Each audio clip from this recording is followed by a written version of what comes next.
ايه هو اقوى كتاب سحر في العالم؟ هل هو الكتاب اللي كتبه ابليس نفسه اللي مش هنقول اسمه عشان الناس العبيطه واللي تخش تبيعه لنا زي ما انتم عارفين؟ ولا هو كتاب شمس المعارف اللي انتوا طلعتوا فضحتونا بسببه؟ لا ده ولا ده، ولا حتى كتاب الموتى اللي هو كتاب العزيف يعني كده. احنا النهارده هنتكلم عن كتاب عتيق مليان اسرار السحر كله وقوة خارقة قادرة على استدعاء الشياطين وفتح أبواب العوالم المظلمة. النهاردة هنكشف الستار عن واحد من أخطر الكتب، مفتاح سليمان. وانزل يا ابني بالإنترو. كتاب مفتاح سليمان، في الأول لازم تبقوا عارفين اللي أنا هنقوله ده مبني على نظريات من الإسرائيليات وناس ملحدة، فأنا لا أسأل عن اللي أنا هقوله ده. محدش يخش يقول لي أنت بتضل الناس وبتعمل إيه؟ الناس خربانة خلقة. عشان أنا غرضي من الحلقة دي هو الترفيه. نخش بقى في الموضوع. تعالى لي، اللي هيخش يبيع لي الكتاب هفضحه وهقول اسمه وساكن فين. كتاب مفتاح سليمان. الكتاب ده منسوب للملك سليمان عليه السلام. بيعتقد انه مليان بالتعاويذ اللي بتخلي الارواح الشريره تستجيب لصاحبها وبتقدر انها تفتح باب الجحيم. كل سطر في الكتاب ده ممكن يكون طريق لفتح عوالم لا ترى. كل تعويذه فيه ممكن تكون مفتاح للسيطره على قوه انت ما كنتش تعرفها. وعلى الرغم من ده الناس اللي جربت استخدام الكتاب ده مصيرهم كان مرعب، وكتير منهم اختفوا في ظروف غامضه. واخدين بالكم يا بتوع شمس المعارف؟ فهل انت مستعد تدخل في عالم من الرعب والغموض؟ فلو مش مستعد اقفل الفيديو لحد هنا او سكرول، ولو مستعد يلا بينا نبتدي الرحله. وانا بضحك ليه؟ ايه الهطل ده؟ المفروض بموت الناس وكده. هنروح في رحله ونفتح فيها ابواب الجحيم بمفتاح سليمان.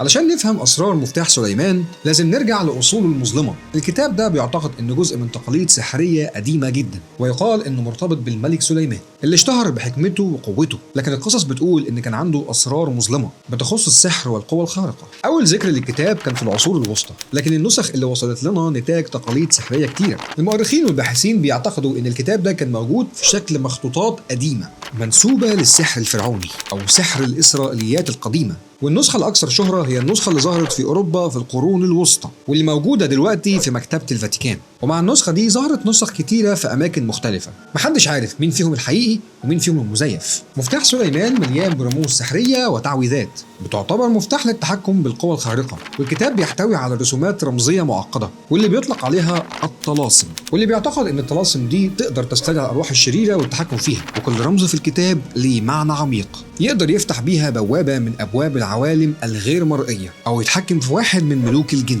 الأساطير بتقول إن المفتاح ده تم استخدامه في طقوس سحرية خطيرة، وإنه كان سبب في العديد من الكوارث الغامضة. وفي بعض القصص بتذكر إن الأشخاص اللي حاولوا يستخدموا الكتاب ده واجهوا مصير مرعب واللي انتهت بموت مأساوي أو حادث غامض، ودايما بيرتبط بأحداث خارقة للطبيعة. وهنا بقى نسأل سؤال مهم: هل فعلا النبي سليمان هو اللي كتب الكتاب ده؟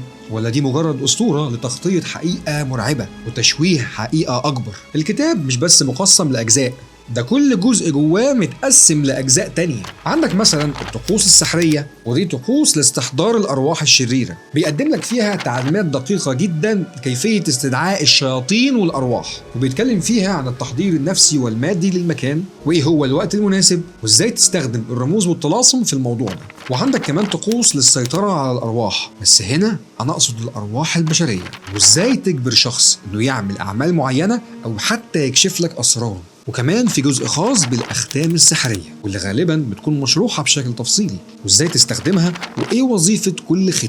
يعني مثلا في ختم للحماية وختم للاستدعاء وختم الإغلاق قناة التأثير السحري، وكمان شرح للأدوات السحرية زي العصا السحرية والدوائر السحرية والأقمشة المخصصة للطقوس، وتفاصيل دقيقة عن كيفية صناعة الأدوات دي. يعني مش بس استخدامها، ده انت كمان ازاي تعملها. القسم الثاني في الكتاب بيتكلم عن التعويذ والأدعية، متقسم للتعويذ المعقدة اللي بتستخدمها لمواجهة مواقف معينة زي مثلا علاج الأمراض وجذب الثروات أو حتى إحداث الفوضى. كل تعويذة بتحتاج لتنسيق دقيق بين الطلاسم والأدوات وكمان الكلمات اللي انت هتقولها. وفي كمان أدعية للسلطة والتحكم وازاي تستخدم الأدعية للحصول على السلطة، وكمان يكون لك نفوذ على باقي الكائنات أو حتى مجتمعات كاملة. الجزء الثالث بقى بيتكلم عن الرموز السحرية. أول قسم فيه هو التفاصيل الرمزية واللي بيشرح لك فيه معنى كل رمز موجود في الكتاب واستخدام كل رمز. وفي قسم كامل بيتكلم عن رموز الحماية وإنك إزاي تحمي نفسك والمكان اللي أنت فيه من التأثيرات السحرية الضارة. الجزء الرابع بيتكلم فيه عن الأدوات السحرية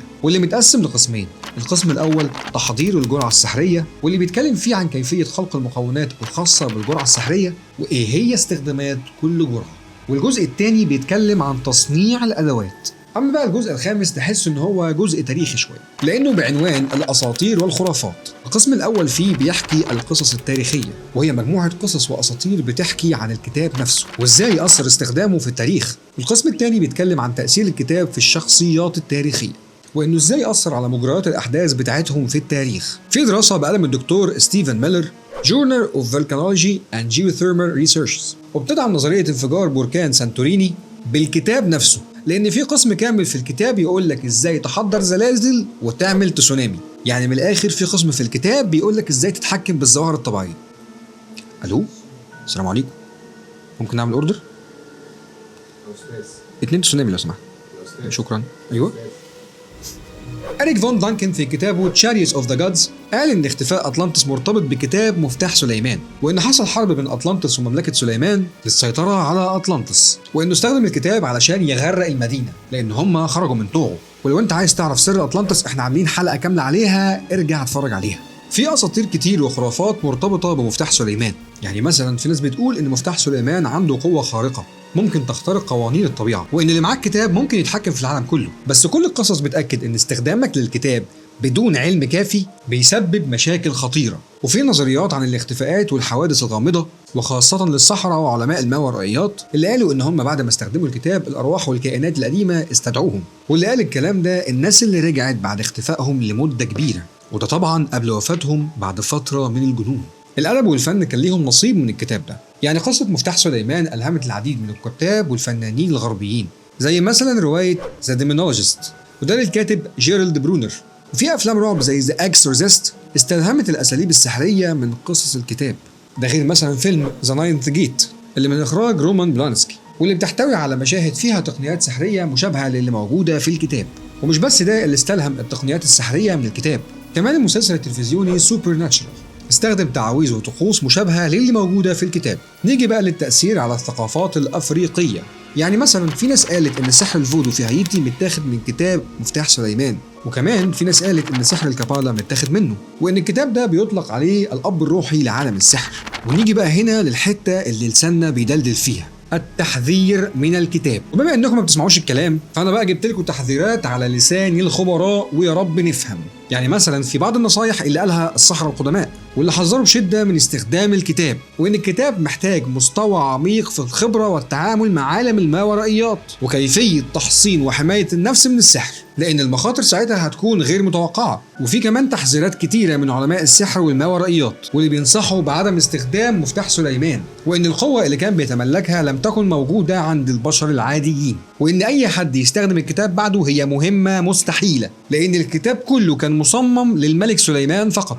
وفي ختام رحلتنا النهارده عن مفتاح سليمان خليني اقول لك ان الكتاب ده مش مجرد صفحات مكتوبه، دي بوابه لعوالم مظلمه واسرار مخيفه، رموز سحريه، طلاسم، وان كل اللي احنا عرضناه ده بيدل على ان الكتاب اخطر بكتير من كونه كتاب عادي.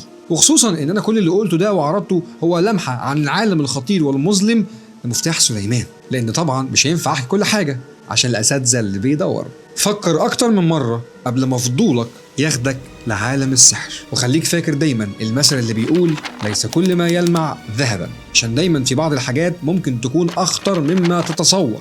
تابعونا في الحلقات اللي جايه، ودايما خليك حذر. متنساش تعمل سبسكرايب ولايك على يوتيوب ولايك على فيسبوك وفولو على تيك توك وانستجرام. وخليك فاكر تاني، الاسرار المظلمه مش دايما بترحب بالفضوليين. سلام.